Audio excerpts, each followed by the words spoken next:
Magandang araw po sa ating lahat. Narito na ang update sa ating ulat panahon ngayong araw. Sa ngayon nga ay patuloy nating binabantayan ang low pressure area o posibleng bagyo na papalapit sa silangang bahagi ng bansa at antabayanan lamang po dahil atin itong aalamin. Ngayong araw ay patuloy pa ring mararanasan ang mainit na panahon dulot pa rin ng easterlies sa malaking bahagi ng bansa.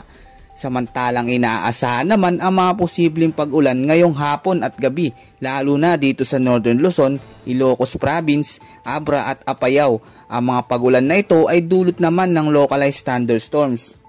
Habang sa malaking bahagi naman ng Luzon ay posibleng makaranas ng mga pag-ulan ngayong hapon at gabi dulot pa rin ng localized thunderstorms. Sa Tuguegarao naman at Legazpi ay magiging makapal ang kaulapan at sasamahan ng mga pulupulong pag-ulan at pagkidlat. Sa malaking bahagi naman ng Visayas ay mataas din ang tsansa ng mga pag-ulan, thunderstorm sa hapon o gabi. Makakaapekto din ito sa ilang bahagi ng lugar.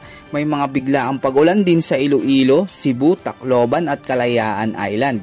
At patuloy nga nating minomonitor ang low pressure area na papalapit na dito sa silangang bahagi ng bansa.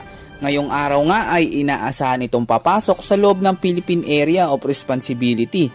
Ayon nga sa Pag-asa, itong weather disturbance na ito ay inaasahan na nasa loob ng par sa mga susunod pa na araw at habang nasa loob ito ng bansa ay kikilos ito pataas at posibleng baybayin ang direksyon paakyat ng Eastern Visayas at sa malaking bahagi ng Caraga Region.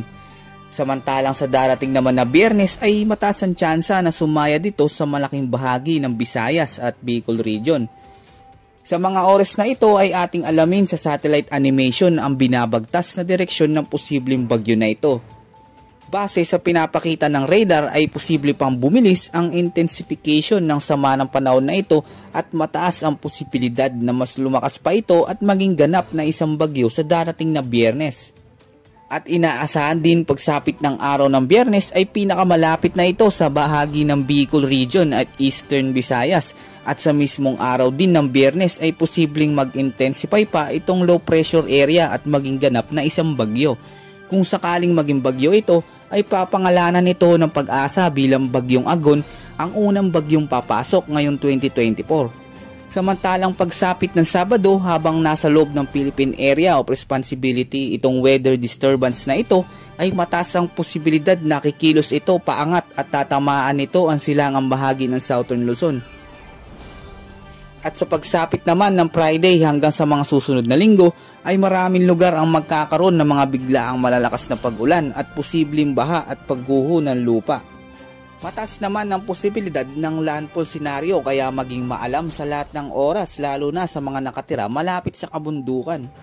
Kung sakaling ito ay lalapit sa malaking bahagi ng bansa at maglandfall sa kalupaan ay maging alerto at handa sa posibleng banta ng pagbaha at malalakas na pag-ulan lalo na sa malaking bahagi ng Visayas at Mindanao.